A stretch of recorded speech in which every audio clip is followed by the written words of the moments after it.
let me show you how to change a flat tire. Now, if you have AAA or roadside assistance on your insurance policy, you don't even have to do it. You can just call them and they'll come change it for you. But if you have to change your tire, here's the steps you should follow. First of all, and most important, do the tire change in a safe place. Please don't do it next to a busy highway. Get to a parking lot or a side street. And you want to make sure that the car is on flat, level, hard ground. Don't try to change a tire on a dirt road. You need to have something that's safe and secure. So what you're going to do is first put the car in park and pull the parking brake and then turn the car off. That way it's locked in position. Now let's imagine that this front tire was flat and this is what we're going to change. The next thing we need to do is take inventory of our tools and supplies and make sure we have everything we need. That includes a spare tire that's aired up, a jack, and then the tools for loosening the lug nuts and turning the jack. Now, I would encourage you, if you don't know if you have these things in your car, go check right now. You don't want to wait until you have a flat tire to find out you were missing something. So with this car, we first need to remove the hubcap.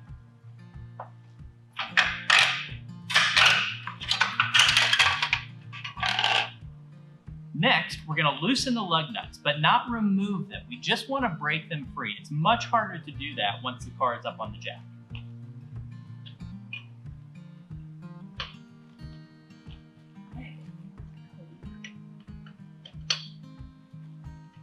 Now, if you're unable to loosen the lug nuts, which is sometimes the case, you're either going to have to get somebody bigger and stronger to do it, or you're going to have to call a mechanic.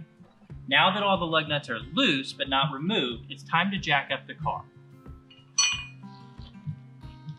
Let me encourage you to read your instructions in your owner's manual that will be specific to your car and your jack. On this Camry, we're going to use a scissor jack and put it in the indicated spot under the side sill.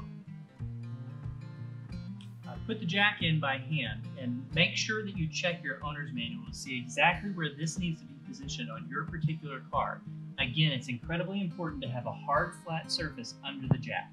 Once it's put in the right position by hand, you use a tool that comes with the jack to raise the car.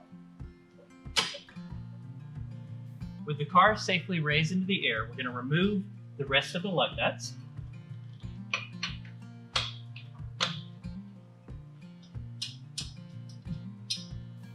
With the lug nuts off, remove the tire, set it aside, and take your spare tire.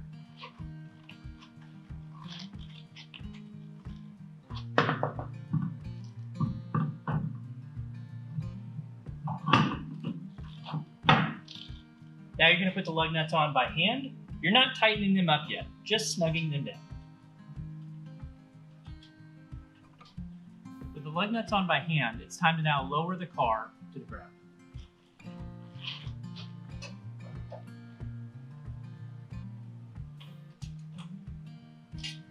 With the jack loosened and the car all the way down, it's time to tighten the lug nuts.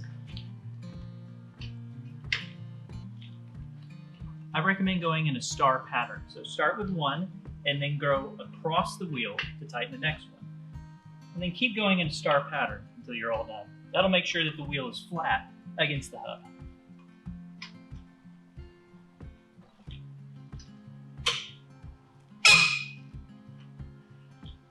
Now, very importantly, spare tires are not meant to go long distances or high speed. So please keep your speed under 60 miles an hour.